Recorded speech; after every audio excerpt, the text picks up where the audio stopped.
नमस्कार दोस्तों, मैं हूं आपके साथ कृपा शंकर शर्मा। पहलगाम हमले के बाद में पूरे देश में आक्रोश था, क्योंकि पूरा देश चाहता था कि 26 मौतों का हिसाब मिले और आखिरकार वो समय आ ही गया जिसका इंतजार था। और आज वो हिसाब मिला है जब भारतीय वायुसेना ने पोस्ट किया और लिखा कि भारत में जो हमला हुआ था, पहलगाम का हमला, उसका बदला ले लिया गया है। जय हिंद। उस जय हिंद के बाद से एक बार फिर देश में उमंग दौड़ गई, वो उल्लास दौड़ गया जिसका इंतजार था। पहलगाम में हमला होने के बाद में जो सारी स्थितियां सामने आई, पूरे देश में जिस प्रकार से गुस्सा, आक्रोश हुआ पाकिस्तान के खिलाफ, आतंकवाद के खिलाफ, वो लगातार बढ़ता ही चला जा रहा था। और पूरे विश्व के अंदर बड़े बड़े देश आगे निकल कर आए। उनका यह कहना था कि आतंकवाद के खिलाफ बड़ा एक्शन लेना जरूरी है। इन सब कड़ी के बीच में आज ये एक्शन हुआ। इस पूरे एक्शन को लेकर चर्चा करेंगे, बातचीत करेंगे। इस वक्त मेरे साथ में मौजूद है हमारे वरिष्ठ साथी विजय झा जी। सर, बहुत बहुत स्वागत है आपका इस पूरी चर्चा में। शुक्रिया। आज पूरा घटनाक्रम हुआ रात को लगभग 1:30 बजे। जो एयर स्ट्राइक यहाँ पर भारत की तरफ से की गई थी, वायुसेना की तरफ से की गई थी, और महज 15 मिनट में सारा का सारा उन्होंने समेटा। जितने भी वहाँ पे बॉर्डर पे थे, लगभग 9 ठिकानों को उन्होंने सफाया कर दिया और वापस लौट के आ गए। तो क्या कहेंगे आप इस हमले को लेकर? क्या तैयारी किस प्रकार से रही होगी, जिसका इंतजार पूरे देश को था? किस तरीके से इन्होंने इसको फॉलो किया होगा, कैसे किया होगा? देखिए, इसके संकेत तो काफ़ी पहले से मिल ही रहे थे। रोज़ इस तरह की खबर आ रही थी कि आज प्रधानमंत्री ने रक्षा मंत्री के साथ बैठक की, रक्षा सचिव के साथ बैठक की, सेना प्रमुखों के साथ बैठक की। तो बैठकों की जो खबरें हैं रोज़ आ रही थी और जिस तरह से संकेत मिले थे, हालांकि आधिकारिक रूप से ना कुछ कहा गया और ना ऐसे मामलों में कुछ कहा जाता है, लेकिन जो संकेत मिल रहे थे और जो गैर आधिकारिक सूत्रों से खबर मिल रही थी, तो एक ये बात तय थी कि कुछ ना कुछ जो है एक इस तरह की कार्रवाई, हाँ बिल्कुल, इस तरह की कार्रवाई होने वाली है। केंद्र सरकार की तरफ से भी कहा गया था बीच बीच में कि इस बार वो सीधा जवाब हमारी तरफ से दिया जाएगा। बिल्कुल, बयान लगातार ऐसे आ रहे थे। प्रधानमंत्री भी जब बिहार गए तो वहाँ से उन्होंने कहा कि छोड़ा नहीं जाएगा। अमित शाह भी लगातार कह रहे थे, राजनाथ सिंह रक्षा मंत्री भी लगातार इस तरह की बात कह रहे थे। तो इसकी जो तैयारी थी वो तो सरकार के भीतर पहले से चली रही थी। जो कल रात को वो एक्शन हमको देखने को मिला। तैयारी पहले थी, अब एक्शन हमको देखने को मिला। इन सब के बीच में एक और जो वर्ड सुबह से ट्रेंडिंग में है, लगातार सोशल मीडिया पर उसको लेकर बात की जा रही है, चर्चा की जा रही है, वो है इस पूरे हमले के इस ऑपरेशन का नाम, ऑपरेशन सिंदूर। बिल्कुल। किस लिए रखा गया ऑपरेशन सिंदूर? क्यों ये नाम पड़ा? किस लिए, क्या स्ट्रेटेजी इसके पीछे रही होगी? क्या कहेंगे? देखिए, ऑपरेशन सिंदूर नाम रखने के पीछे मुझे लगता है कि बहुत सोच समझकर ये नाम रखा गया है। आप अगर देखें तो जिस तरह से आतंकियों ने पहलगाम में एक तरह से नरसंहार किया, उसमें सारे पुरुषों को ही निशाना बनाया गया। बिल्कुल सही बात। और यहाँ तक कि महिलाओं को यह कहकर छोड़ा गया कि तुम्हें नहीं मारेंगे। दक्षिण भारत की एक पीड़ित महिला का बयान भी हमने देखा कि उन्होंने बताया कि मेरे पति को मेरे सामने गोली मार दी गई और मेरे सर पर बंदूक से वार करके और वो आतंकवादी चले गए वहाँ से। तो एक तरह से देखा जाए तो सारी महिलाओं को विधवा किया गया। उसमें एक महिला ऐसी भी थी जो बिल्कुल कुछ ही दिन पहले उसकी शादी हुई। बिल्कुल। हरियाणा के जो विनय नरवाल थे जिनकी हत्या की गई, नेवी के वो ऑफिसर भी थे।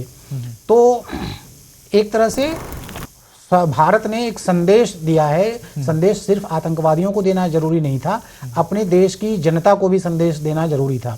सारे पीड़ित और सारा देश इस उम्मीद में था कि भारत सरकार एक जो इस तरह की घटना आतंकवादियों ने की है उसका जवाब दे।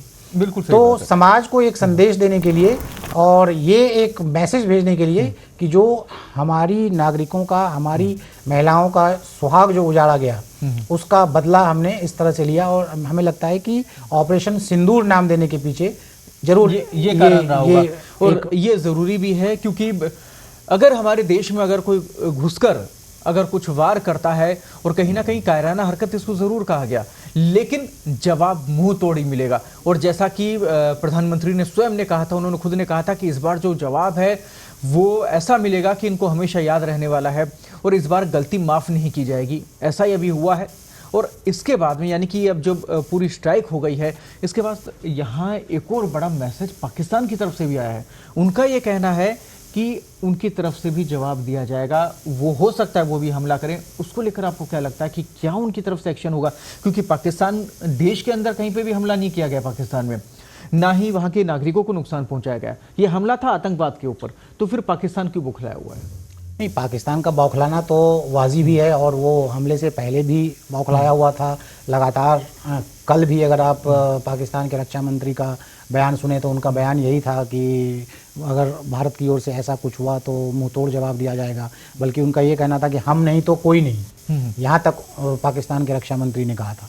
अब इसकी जवाबी कार्रवाई पाकिस्तान की ओर से क्या होगी? पाकिस्तान तो देखिए लगातार जो पर्दे के पीछे से कार्रवाई कर ही रहा है। लगातार 10 दिन से हम देख रहे हैं, इस हमले के बाद भी 10 दिन से लगातार जो है LOC पर पाकिस्तान की ओर से जो है सीज फायर का उल्लंघन हो रहा है, ये हम देख ही रहे हैं। अब सीधी इस तरह की कार्रवाई पाकिस्तान करेगा, इसकी उम्मीद मुझे कम दिखाई देती है। इसका कारण यह है कि अगर वो पाकिस्तान कुछ इस तरह का एक्शन लेता है तो वो और बुरी तरह फंसेगा। क्यों फंसेगा? क्योंकि भारत ने उसके आतंकवाद के ढांचे पर प्रहार किया है, पाकिस्तान की जनता पर या उसके नागरिक ठिकानों पर वार नहीं किया है।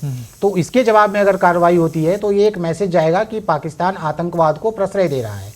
तो हमें नहीं लगता कि पाकिस्तान सीधी कोई कार्रवाई करेगा, लेकिन हाँ, पीठ पीछे तो वो कार्रवाई करता ही रहा है और इसके बाद भी मुझे लगता है कि वो कायराना हरकत तो पाकिस्तान की तरफ से हमेशा ही रही है, इससे पहले भी रही और अभी भी रही। और जैसे ही एयर स्ट्राइक इंडिया की तरफ से की गई, ये भी सामने खबरें आ रही हैं कि लगातार सीमा पार से गोलीबारी हो रही है। कुछ मिसाइलें उन्होंने दागने की कोशिश भी की है, कुछ मोटर वगैरह भी उन्होंने दागे हैं वहां पे, तो वहां से लगातार सीज फायर हो रहा है।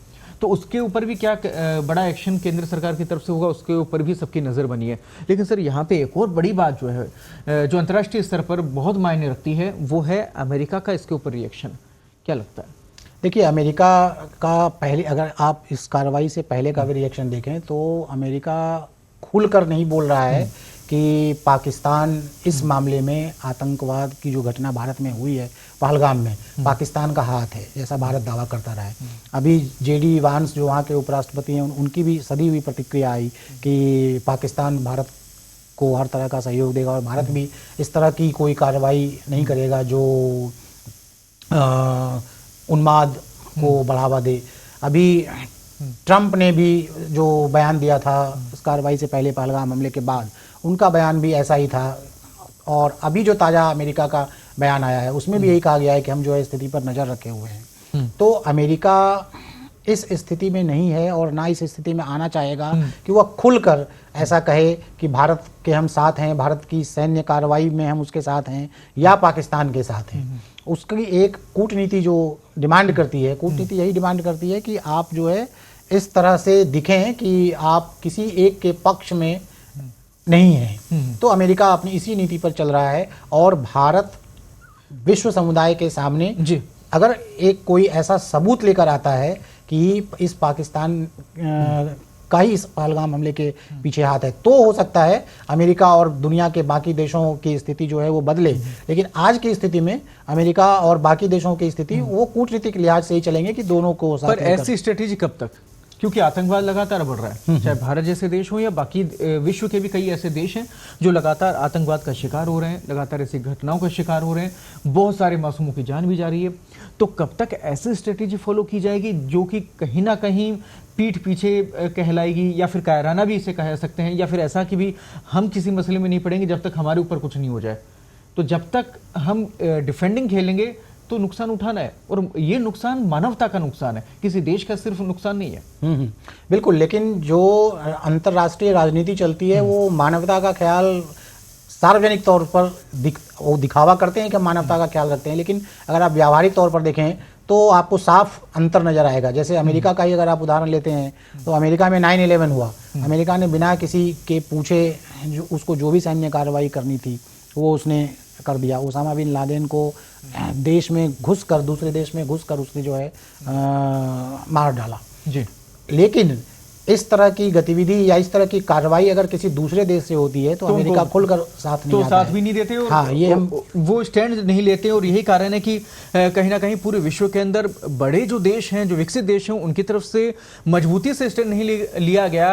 यही कारण है कि ऐसे जो टेररिस्ट हैं, ऐसे जो संगठन हैं, वो पनपे हुए हैं, वो लगातार बढ़ भी रहे हैं।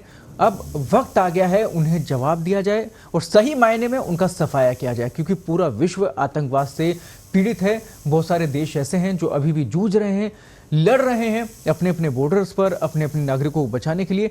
तो अब वो समय आ चुका है जब बड़े एक्शन लिए जाएं। भारत की तरफ से बड़ा एक्शन लिया है और ये भारत की जनता के लिए बहुत ज़्यादा ज़रूरी था, क्योंकि यहाँ हमारे देश में घुसकर अगर कोई भी हमला करेगा, यहाँ के नागरिकों को नुकसान पहुंचाएगा, तो उनको फिर ऐसा ही जवाब मिलेगा। ये सीधा सीधा संदेश आतंकवादियों को भारत सरकार की तरफ से, भारतीय सेना की तरफ से दिया गया। उम्मीद करते हैं लगातार इसी मजबूती के साथ हम आगे बढ़ते रहेंगे। फिलहाल दीजिए इजाजत। ताज़ा अपडेट्स और बड़ी खबरों के लिए बने रहें पत्रिका के साथ। नमस्कार।